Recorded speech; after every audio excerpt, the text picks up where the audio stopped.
जय गुरुदेव, जय गायत्री माता। पंडित श्री राम शर्मा आचार्य जी अखिल भारतीय गायत्री परिवार शांति कुंज के संस्थापक थे। इन्होंने अपना सारा जीवन समाज की भलाई और सांस्कृतिक व चारित्रिक उत्थान में लगा दिया था। पंडित श्री राम शर्मा आचार्य जी का साधना में झुकाव बचपन से ही दिखाई देने लगा था।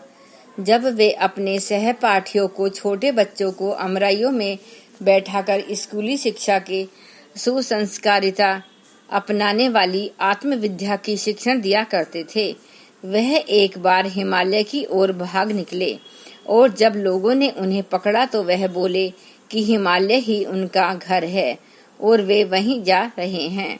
यह मैंने आपको थोड़ा सा परिचय पंडित श्री राम शर्मा आचार्य जी के बारे में दिया है। अब उनकी पुस्तक प्रज्ञा पुराण चल रही है, जो मैं आपको आगे सुनाती हूँ। नैष्ठिकों की परिपाटी। मानवता के ऋण हेतु जन साधारण को दीन स्थिति से उबर कर आने हेतु प्रेरणा फूंकने में आद्य शंकराचार्य, समर्थ गुरु रामदास, स्वामी विवेकानंद, कुमार जीव आदि का नाम हमेशा इतिहास में लिखा जाएगा। आद्य शंकराचार्य अपनी अल्पायु में भ्रमण करते रहे। वे चारों धाम की स्थापना कर उन्होंने धर्म संस्कृति की अक्षुण्ण सेवा की। समर्थ गुरु रामदास ने स्थान स्थान पर व्यायामशालाएं, हनुमान मंदिर बनाए और अपना संदेश युगानुरूप परिस्थितियों के अनुसार जन जन तक पहुंचाया।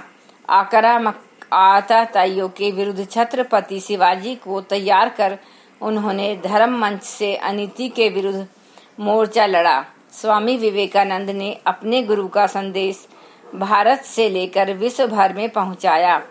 वह वेदांत, मानव धर्म, भारतीय संस्कृति का विस्तार उसी प्रकार अल्पावधि में ही कर दिखाया जिस प्रकार कुमार जीव ने बौद्ध मान्यताओं को विश्व के कोने कोने में फैला दिया था। लेकिन इन दिनों परिस्थितियां बड़ी विषम हैं। समृद्धि की दृष्टि से भले ही आज का मानव सौभाग्यशाली स्वयं को समझता हो, स्वास्थ्य, संतुलन, स्नेह, सहकार जैसे जीवन के महत्वपूर्ण क्षेत्रों में शमशान जैसी विभत्स भयंकरता छाई हुई है।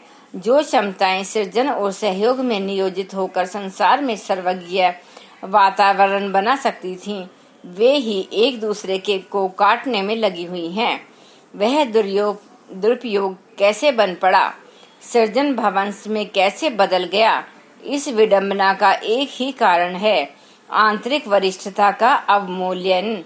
इसी की प्रतिक्रिया व्यक्ति और समाज के सम्मुख खड़ी अनेकानेक विपत्ति विभीषिकाओं के रूप में दृष्टिगोचर हो रही है। यदि जड़ें मजबूत होती तो यह स्थिति न आती। जड़ें कमजोर थीं। एक रात भयंकर तूफान आया। सैकड़ों विशालकाय वृक्ष धराशायी हो गए। अनेक किशोर वृक्ष भी थे जो बच तो गए थे पर बुरी तरह सकपकाए खड़े थे। प्रातःकाल आया। सूर्य ने अपनी रश्मियां धरती पर फेंकी। डरे हुए पौधों को देखकर किरणों ने पूछा, बालको, तुम इतना सहमे हुए क्यों हो? किशोर पौधों ने कहा, देवियों, ऊपर देखो, हमारे कितने पुरखे धराशायी पड़े हैं। रात के तूफान ने उन्हें उखाड़ फेंका है। न जाने कब यही स्थिति हमारी भी आ बने। किरणें हंसी और बच्चों से बोली, तात, आओ इधर देखो, यह वृक्ष तूफान के कारण नहीं, जड़ें खोखली हो जाने के कारण गिरे। तुम अपनी जड़ें मजबूत रखना, तूफान तुम्हारा कुछ भी बिगाड़ नहीं पाएंगे। मनुष्यों का दीनहीन होना विचित्र बात है, पर जब बिना साधनों के जंगल में जानवर स्वस्थ, निरोग और आमोद प्रमोद का जीवन जी लेते हैं तो मनुष्य दुखों का रोना क्यों रोए? स्पष्ट है, उसकी तृष्णा, वासनाएं और अहमता ही उसे शमशान के भूत की तरह सताती रहती है। यदि व्यक्ति अपने दायरे को संकीर्ण न बनाता, इन तृष्णाओं के चंगुल में न फंसता, तो दीन दुखी जीवन जीने की नौबत ही क्यों आती? लोक कल्याण जिज्ञासा प्रकरण। 7 घड़ा घन। मधुव्रत नामक वैश्य महाराज समुद्रदत्त के यहाँ नौकरी करता था। जितना मिलता था उसके घर का अच्छा गुजर बसर चलता था। बच्चे भी सभी सुखी थे। एक दिन मधुव्रत जंगल से गुजर रहा था तो एक पीपल से आवाज आई, 7 घड़ा धन लोगे? मधुव्रत लालच में आ गया। उसने हाँ कर दी। अदृश्य आवाज ने कहा, जाओ, तुम्हारे घर पहुंचा दिए जाएंगे। मधुव्रत घर लौटा तो पत्नी ने बताया कि 7 घड़े आ गए हैं। उसने 7 देखे, 6 तो भरे थे, एक आधा खाली था। मधुव्रत को उसे पूरा करने की चिंता सताने लगी। अब उसने अपना बच्चों का सभी का पेट काटना शुरू कर दिया। फलतः स्वयं हो चला दुर्बल। बच्चे करने लगे उत्पात। पत्नी कभी उसकी तरफ कभी बच्चों की तरफ। घर में हाहाकार मच गया। एक दिन इसी शोक में डूबे मधुव्रत को देखकर महाराज समुद्रदत्त ने पूछा, कहीं तुम्हें यक्ष के 7 घड़े तो नहीं मिल गए? मधुव्रत ने कहा, हाँ महाराज। वे हंसकर बोले, तुम्हारे दुखों का वही कारण है। सुख चाहो तो उन्हें लौटा दो। गलती समझ में आई तो मधुव्रत ने घड़े लौटाए और जितना भी कुछ अपने पास था उसी में गुजारा करने लगा। जो लोग भले होते हैं वे तो किसी प्रकार उबर आते हैं, पर कुटिल चाल चलने वाले अंततः स्वयं गिरते हैं। ऐसे गीदड़ वेशधारी अनेक व्यक्ति समाज में बैठे हैं। गड्ढे में बकरी और गीदड़। एक गीदड़ का एक दिन गड्ढे में गिर गया। बहुत उछल कूद की किंतु बाहर न निकल सका। अंत में हताश होकर सोचने लगा कि अब इसी गड्ढे में मेरा अंत हो जाना है। तभी एक बकरी को मियाते सुना। तत्काल ही गीदड़ की कुटिलता जाग उठी। वह बकरी से बोला, बहन बकरी, यहाँ अंदर खूब हरी हरी घास और मीठा मीठा पानी है। आओ, जी भर कर खाओ और पानी पियो। बकरी उसकी लुभावनी बातों में आकर गड्ढे में कूद गई। चालाक गीदड़ बकरी की पीठ पर चढ़कर गड्ढे से बाहर कूद गया और हंसकर बोला, तुम बड़ी बेवकूफ हो, मेरी जगह खुद मरने गड्ढे में आ गई हो। बकरी बड़े सरल भाव से बोली, गीदड़ भाई, मेरी उपयोगितावश कोई न कोई मुझे निकाल ही लेगा, किंतु तुम अपने ही क्षणों के कारण विनाश के बीज बोलोगे। थोड़ी देर में मालिक ढूंढता हुआ बकरी को निकाल ले गया। रास्ते में जा रही बकरी ने देखा वही गीदड़ किसी के तीर से घायल हुआ झाड़ी में करता है।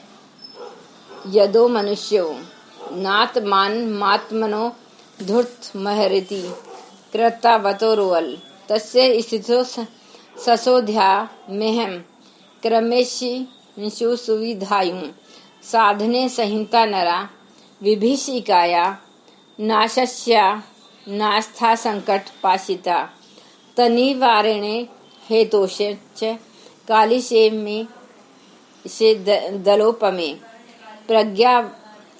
प्रज्ञावतारे रूपेणश्च तु पूर्वतः तर्यो विंशतिवारं यद भ्रष्टं संतुलं भुवि संस्थापितं मया वेत्तदं भ्रष्ट संतुलयाम हयम्। टीका। जब मनुष्य अपने बलबूते पर दलदल से उबर नहीं पाते तो मुझे अवतार लेकर परिस्थितियां सुधारनी पड़ती हैं। इस बार सुविधा साधन रहते हुए भी मनुष्यों को जिस विनाश विभीषिका में फंसना पड़ रहा है उसका मूल कारण आस्था संकट ही है। उसके निवारण हेतु मुझे इस अस्थिर समय में इस बार प्रज्ञा अवतार के रूप में अवतरित होना है। पिछले 23 बार की तरह इस बार भी बिगड़े संतुलन को फिर संभालना है। व्याख्या। मानवीय पुरुषार्थ की भी अपनी महिमा महत्ता है, लेकिन जब मनुष्य दुर्बुद्धिजन्य विभीषिकाओं के सामने स्वयं को विवश असहाय अनुभव करता है तब परिस्थितियां अवतार प्रकटीकरण की बनती हैं। भगवान ने हर बार मानवता के परित्राण हेतु असंतुलन की स्थिति में अवतार लिया है और सृष्टि की डूबती नैया को पार लगाया है। सृष्टा अपनी अद्भुत कलाकृति विश्व वसुधा को, मानवीय सत्ता को, सुरभि वाटिका को विनाश के गर्त में गिरने से पूर्व ही बचाता और अपनी सक्रियता का परिचय देता है तथा परिस्थितियों को उलझाने का चमत्कार उत्पन्न करता है। यही अवतार है। संकट के सामान्य स्तर से तो मनुष्य ही निपट लेते हैं, पर जब असामान्य स्तर की विभिन्नता उत्पन्न हो जाती है तो सृष्टा को स्वयं ही अपने आयुध संभालने पड़ते हैं। उत्थान के साधन जुटाना भी कठिन है, पर पतन के गर्त में द्रुत गति से गिरने वाले लोग मानस को उलट देना अति कठिन है। इस कठिन कार्य को सृष्टा ने समय समय पर स्वयं ही संपन्न किया है। आज की विषम वेला भी अवतरण की परंपरा का निर्वाह करते हुए अपनी लीला संधो प्रस्तुत करते कोई भी प्रज्ञावान प्रत्यक्ष देख सकता है। धन्यवाद। अब एक बार गायत्री मंत्र हमारे साथ साथ।